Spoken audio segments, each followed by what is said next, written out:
Welcome to Movie Rundown.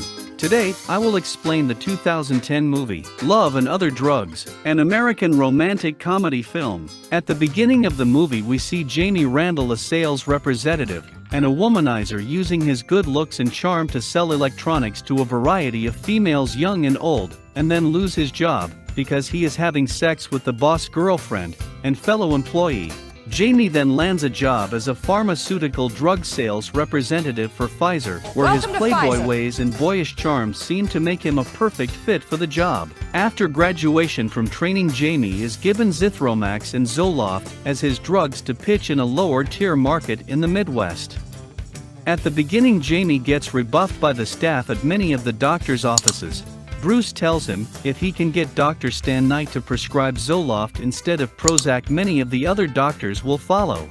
Jamie uses his good looks, bribery to make inroads with Dr. Knight and his staff. This results in Jamie shadowing Dr. Knight for several days, and his chance encounter with one of Dr. Knight's new patients, Maggie Murdoch, a 26-year-old with early onset Parkinson's disease. Maggie is an artist and waitress who is extremely independent and isn't interested in any type of long-term relationship.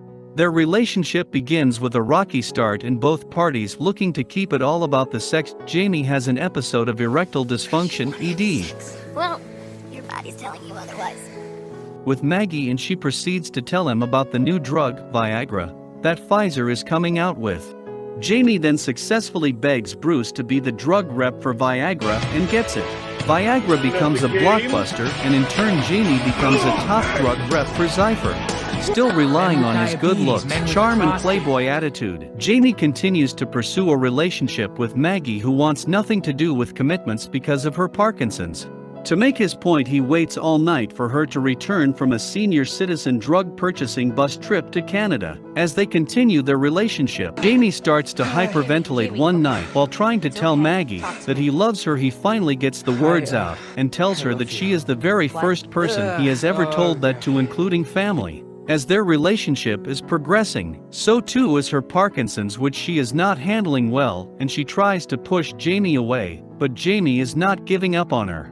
After bringing Maggie with him to a medical conference in Chicago, she finds an alternative patient-focused conference where she finds other people like her with Parkinson's who are continuing to live their lives. This gives Maggie hope, and she invites Jamie to see what is going on there. He meets members of a support group. One in particular is the husband of a wife with early onset Parkinson's, who tells him to escape now before he gets in too deep. Jamie instead decides that he needs to find the best and brightest doctors to see what treatments are available for Maggie. In their search, Jamie has an emotional meltdown after they had traveled a distance to see a specialist and find out that the appointment has been rescheduled for 2 weeks later, and begins yelling at the receptionist. Maggie decides she isn't having fun anymore and decides to break up with Jamie. Several weeks later, Jamie learns he has been promoted to the Chicago market. While packing his apartment, Jamie comes across a video he and Maggie made that makes him realize that he truly loves Maggie and wants to be with her. He then tracks her down on senior citizen drug purchasing bus trip and tells her that she makes him a better person and that he loves her and needs her.